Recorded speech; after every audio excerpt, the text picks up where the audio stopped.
வணக்கம், நான் உங்கள் ஜேபி. இது ஜேபி மக்கள் பார்வை. நம்ம சேனல் இன்னைக்கு எதை பத்தி பார்க்க போறோம்னா, சேலம் மாநகராட்சி மக்களையே உலுக்கி இருக்க ஒரு மோசமான நிகழ்வை பத்தி தாங்க பார்க்க போறோம். வாங்க வீடியோக்குள்ள போலாம். 24 மணி நேரமும் சேலம் மாநகராட்சி மக்களுக்கு குடிநீர் வழங்கக்கூடிய திட்டத்தை சூயஸ் என்ற பிரான்சை சேர்ந்த ஒரு தனியார் நிறுவனத்திடம் தற்போதைய தமிழக அரசு ஒப்படைத்துள்ளது. இந்த ஒப்பந்தத்தின் காலம் 25 ஆண்டுகள் அப்படின்னு குறிப்பிடப்பட்டிருக்கு.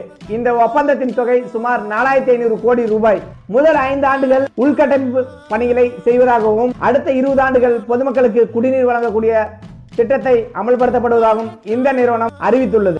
இந்த திட்டத்தின் மூலம் குடிநீருக்காக சேலம் மாநகராட்சி மக்கள் கையேந்தும் ஒரு அவல நிலை உருவாகும் என்பது பொதுமக்களின் மிகப்பெரிய வருத்தமாக உள்ளது. கடந்த 2000ஆம் ஆண்டு பொலிவியா அப்படின்ற நாட்டுல கொசபாம்பா அப்படின்ற நகர்ல பொதுமக்களுக்கு குடிநீர் வழங்கக்கூடிய திட்டத்தை ஒரு தனியார் நிறுவனத்திடம் பொலிவியா அரசு ஒப்படைக்குது.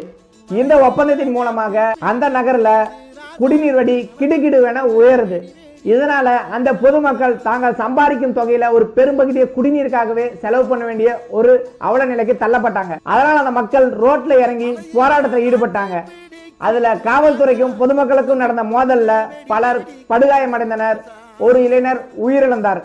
பல கட்ட போராட்டங்களுக்கு பிறகு பொலிவியா அரசு இந்த ஒப்பந்தத்தை ரத்து செய்தது. கடந்த சில வருடங்களுக்கு முன்பு பொலிவியாவில் நடந்த அதே நிகழ்வு இன்று சேலம் மாநகராட்சியிலும் நிகழக்கூடிய ஒரு அவல நிலை ஏற்பட்டுள்ளது. தாவேக அரசு பொறுப்பேற்ற பிறகு தமிழக முதல்வர் ஜோசப் விஜய் அவர்கள் நேரடி கட்டுப்பாட்டில் உள்ள நகராட்சி மற்றும் குடிநீர் வழங்கல் துறையிலேயே இந்த ஒப்பந்தம் கையெழுத்திடப்பட்டு இருக்கிறது.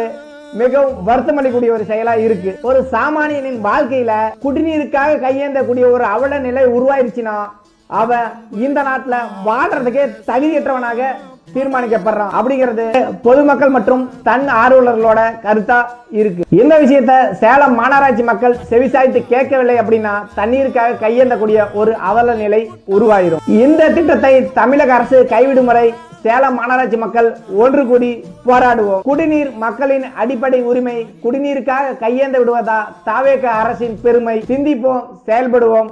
நன்றி.